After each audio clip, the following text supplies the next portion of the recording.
Welcome to our discussion on friction. Friction is a type of contact force. Specifically, it's a contact force that is parallel to the surface. Imagine you have a block that is sliding across a surface and you're pulling it with a rope.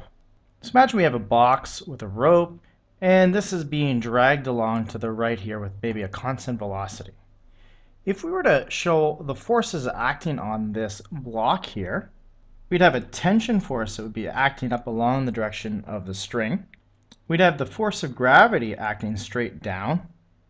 And then we would have two contact forces. The perpendicular component, perpendicular to the surface, is called the normal force, which I've denoted with a F sub n, or you could just simply write capital N. And the parallel component is called the frictional force. The frictional force would be going parallel to the surface and would resist the motion of the object that is moving to the right. I'll denote that as the F sub F as the force of friction. Sometimes they just write a script F as well. Both of these forces, the normal force and the frictional force, are really components of a single force called the contact force. We don't normally show this contact force, and we usually actually break it up into two components, the perpendicular component, which is called the normal force, and the parallel component, which is called the force of friction. So I've erased the contact force because we always represent this contact force as both the perpendicular component called the normal force and the parallel component called the frictional force. As you're probably very aware, friction is present almost everywhere in the real world. Without friction, you wouldn't be able to, say, walk to school, or drive to school, or write on a piece of paper, or even sit down. You just slip right off. Friction can be quite complicated, and we're going to be just studying a simple model. We're only going to be looking at two types of friction. One is called static friction, and the other one's called kinetic friction. Static friction is the force that keeps the object from slipping. The object and the surface are stationary with respect to each other. When I think static friction, I remember the word stationary, which means the object is simply at rest with respect to the surface. Let's talk about static friction for a bit. Now, static friction points in the opposite direction to prevent motion. For example, if I had a filing cabinet resting on a banked surface, along the banked surface we would find that friction would have to point up along the incline to prevent the cabinet from slipping down. Remember, we also have a force of gravity acting straight down and a normal force acting perpendicular to the surface. So in essence, the force of friction tries to prevent the object from slipping down the ramp. In many of our cases, the direction of the force of friction is in the opposite direction that the object is moving. And if the object is moving, this force of friction is called a kinetic friction. If the object is stationary, that would be called static friction. But that's not always the case. Sometimes you have force of friction in the same direction that an object is moving. For example, imagine you had a crate that was on the back of some flat bed of a truck. So imagine this crate is stationary with respect to the truck. So as long as this crate doesn't slip off backwards and it maintains the same velocity as the truck, there must be a static frictional force acting on the crate. In this case, the frictional force is in the same direction as the velocity. We still have the normal force and the force of gravity acting on the crate as well. And this force of friction is known as a static friction because the two objects that are in contact with each other, which is the crate and the truck, are really moving the same velocity. And so between the two of them, there is no relative motion. They're stationary with respect to each other. So it's not always the case that the force of friction is in the opposite direction that the object's moving. But in most cases, friction opposes the direction that it moves. So for example, if this crate is sliding up the ramp, then the force of friction would be actually down the ramp as the object is sliding up the ramp. It's probably going to be slowing down, right? And we would have a downward acceleration. When the object, say, gets to the top of the ramp and stops and turns around and then slides down the ramp, then the force of friction will be up the ramp now. So it can be quite complicated. Friction in general basically tries to prevent the object from slipping or sliding. So as the object moves to the right here, friction will be in the opposite direction that's moving. Here, the tendency of the crate would be to fall off the back of the truck, so friction would have to act in the forward direction to keep it from slipping off the back of the truck. Okay, hopefully you're getting the idea of the direction of friction. Friction acts parallel to the surface in contact, and typically, but not always, is in the direction opposite to the motion of the object. In general, it resists changes in motion parallel to the surface. So now let's look at how one calculates the amount of friction acting on an object. What are the factors that affect the force of friction?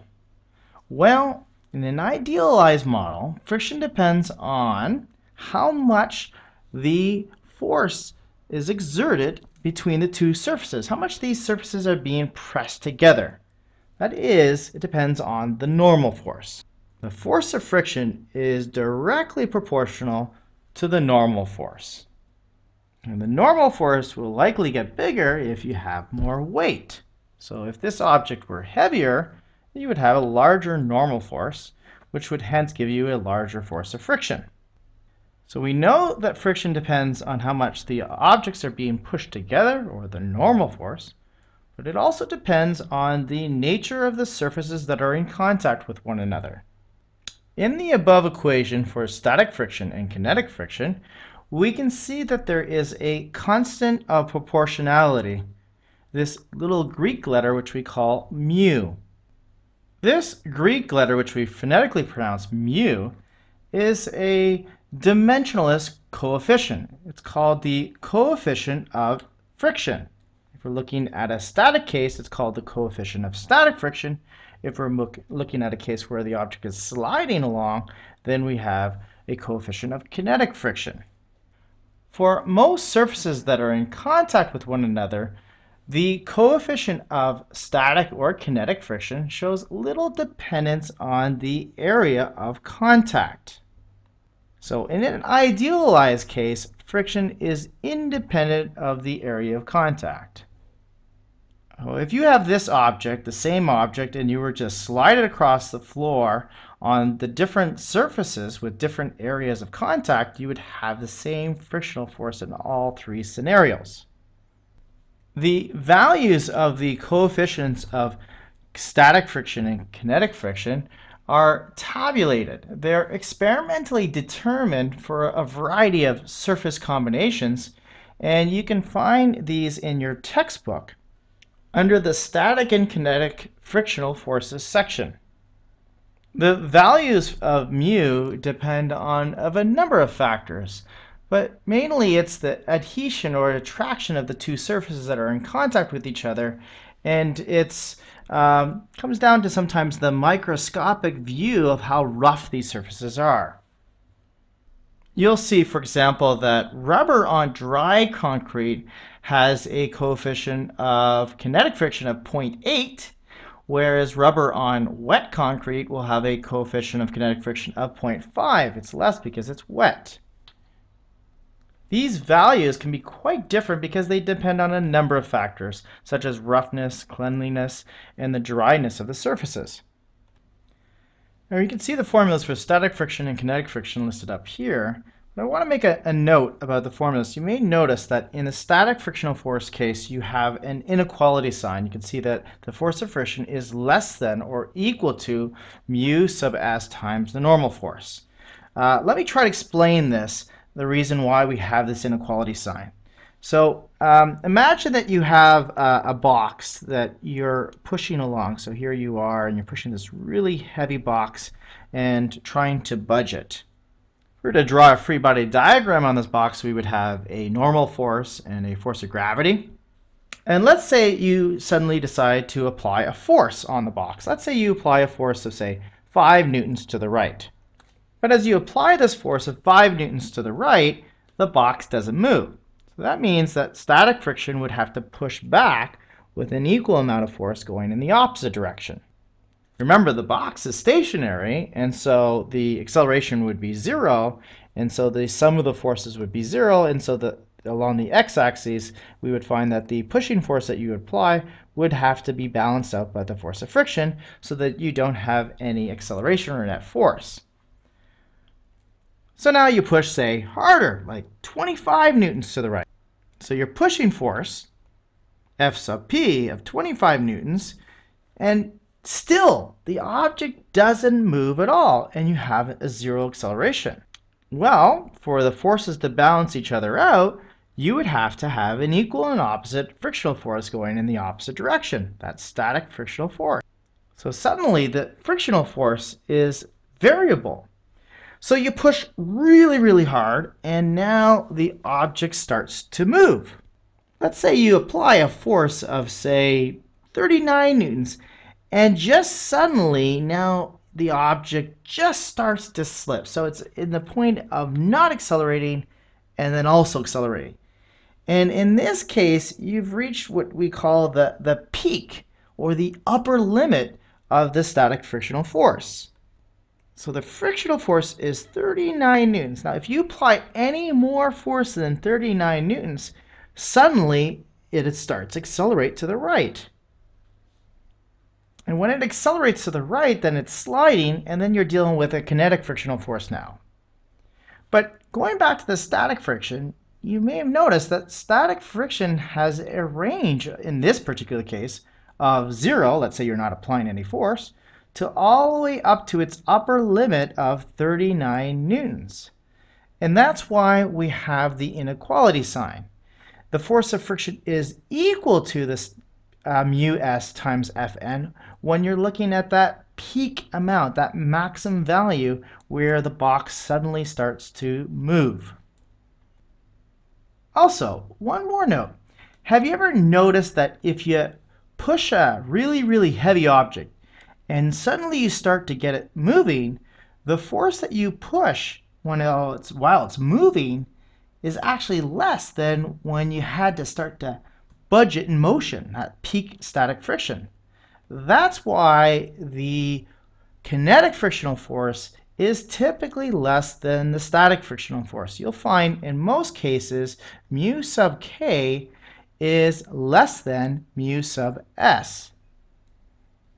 If you look down below, I have a graph that kind of illustrates what we're talking about here. You can see here the graph. The graph shows this really well visually.